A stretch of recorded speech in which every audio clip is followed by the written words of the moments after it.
Hey everybody, how you doing? Joe McCall here, and on this video I'm going to share with you 5 things I say no to today that I used to say yes to 5-10 years ago when I first got started in this business, all right?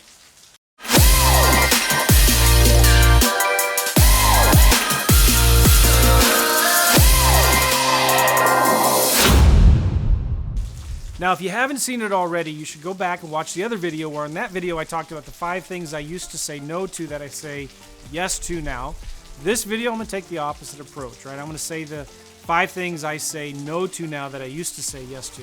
But I also want to give a real quick plug-in for my book. This Wholesaling Lease Options book is what helped me quit my job back in 2009. I was living in my, I was working in what I call a cubic hell, frustrated with my job, wanted to break free and work for myself, and I started flipping lease options. And by flipping lease options, I was able to quit my job. I was making more money doing this part-time than I was in my full-time job. And as I said earlier in another video, lease options is what helped me buy the house of my dreams for me and my family. So you'll learn a lot from this book. Go get it at WLObook.com, WLObook.com. It's free, just pay shipping and handling. It's all killer, no filler, as I say. The font is small. It's not like it's really big font. It's frustrating because it's kind of funny. I worked so hard on this book and I finally got it printed, and it's only about 1/4 of an inch thick. And I thought, oh my gosh.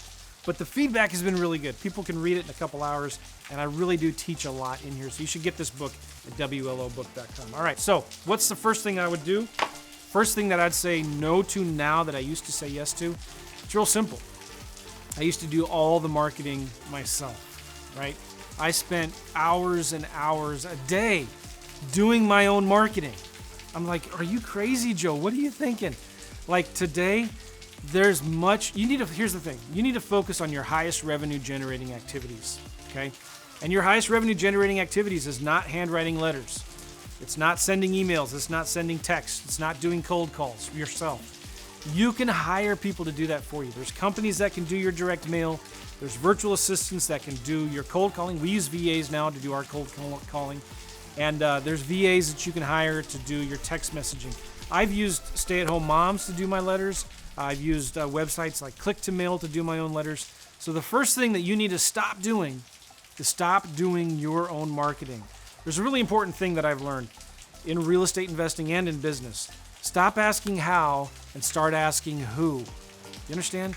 Because you can go down this giant rabbit hole of figuring out how to do all of this stuff. You could spend hours and hours trying to build systems that might save you a few seconds. It doesn't make any sense, right? Stop asking how, start asking who. Get somebody else to do your marketing for you as soon as possible. Hire a virtual assistant. You can get really good VAs right now in the Philippines for maybe $500 full-time, $500 a month for a full-time VA that can do all your marketing, all right? So that's the first thing I would say no to now that I used to say yes to, doing all of my own marketing. So the next thing I would say no to now, and it really kind of relates to the first one, but I think it's really worth repeating again. Trying to do everything myself, right? Tried to do my books myself, tried to do the marketing myself, tried to sell the houses myself and build the websites myself and manage my CRM myself. I tried to do, I thought I was supposed to be the CEO, the chief everything officer. That's a big mistake, right? You need to build your team and outsource as much as you can as quickly as possible. Stop thinking that you can do it all yourself.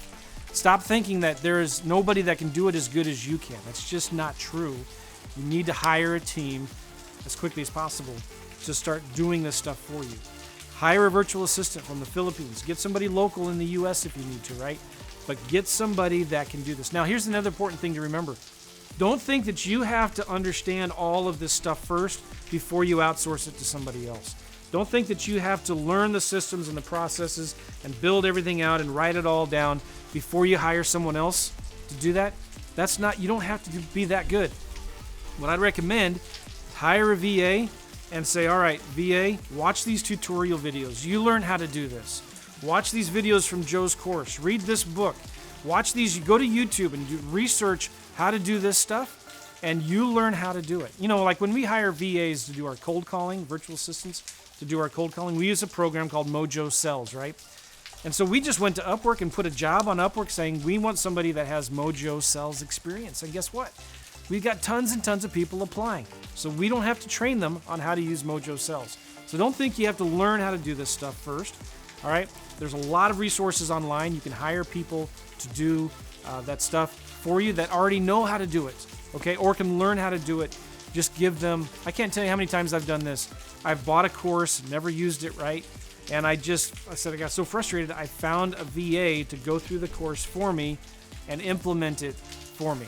So just think about that, all right? The next thing, all right, this is a big one, right? Going out to see the houses myself. I used to do this, wanted to pull my hair out. That's why I don't have much left, right? I would go and talk to a seller for an hour on the phone, think I have a really good deal, and would think that I then had to go see the house and meet the seller in person. Can't tell you how many hours and hours and deals I lost because I went to go see the house. And I understood, and one of the biggest reasons why I love lease options so much is I don't have to build a ton of rapport with the sellers. I don't have to spend hours and hours talking to them, going to their house to look at the house. When I'm doing lease options, a lot of these houses are already nice. They don't need a ton of work. I don't have to do any repairs on these houses, right? I don't have to go look at the homes and see what's going on inside. I can negotiate deals over the phone. So one of the first things I started learning how to do was how to negotiate deals over the phone. And I stopped going to see houses. If I had to go see a house, I would send a contractor or maybe another wholesaler that I was partnering with on the house, and I would send them to go see the house. So there's two more things I would say no to now that I used to say yes to before. And this sounds kind of weird, I don't know, but this is for me a big deal. I would stop giving away so much of my time for free. Like, as I started doing a ton of deals, a lot of people would say, hey, can I just have coffee with you? Can I pick your brain? And I used to say yes to a lot of that, right? And it was fun, but like at the end of the day, it would be 2 hours later, like this, or sometimes I'd do a phone call and somebody just wants to ask me a few questions. And I would be spending an hour, 2 hours with them over and over and over again. And I realized like there's nothing in it for me. Like, why am I doing this? It's cool to be generous and want to help people. But I started being more selective on who I was actually helping, right? And sometimes when people would come to me and say, hey, can you show me how to do this? Can I pick your brain or whatnot? I'd say, yeah, but I don't want to sound rude here, but what's in it for me? Like, why should, maybe that's not the best thing to say to somebody who's asking you for some help. I'm not saying that, but like, there's a certain point where like, if you're wanting somebody to get help from somebody, I would approach them with more of the attitude or the perspective of, how can I help you grow your business, right? How can I help you make more money?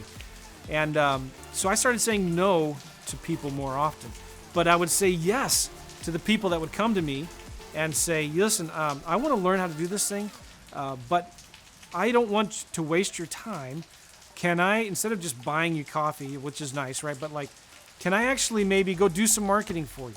Can I bring you, instead of asking you how to go find deals, can you just tell me real quick over the phone what you're looking for? And I'll start bringing you deals.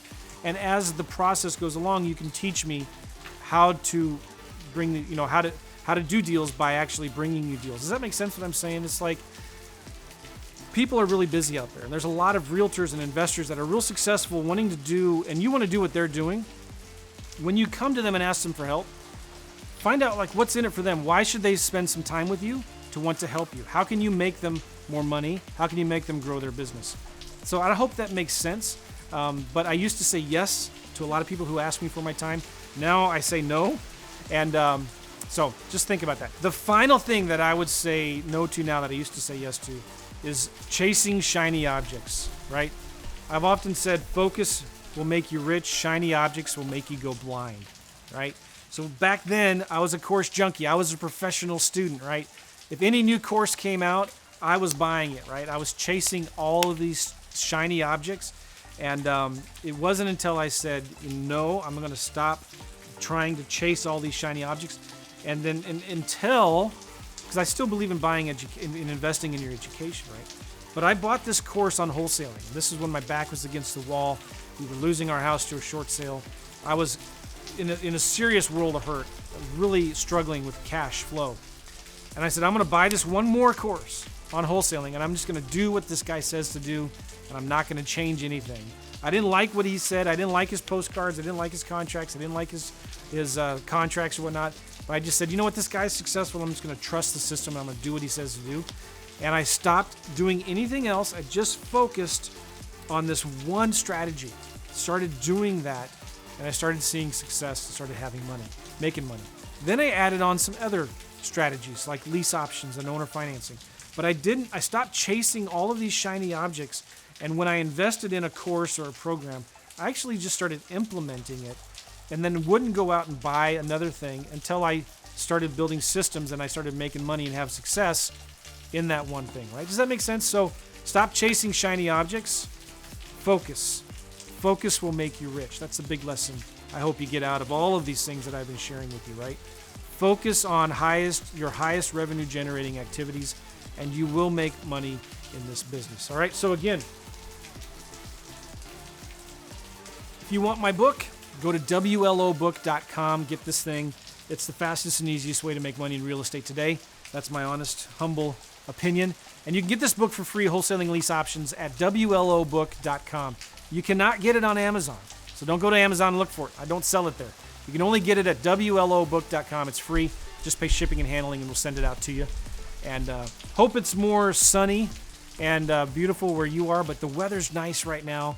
I got my video guy, here's my good friend, asking me to do this video. He's getting wet, so I better end this video, and we better go inside and do some more. Thanks, everybody. We'll see you later. Bye-bye.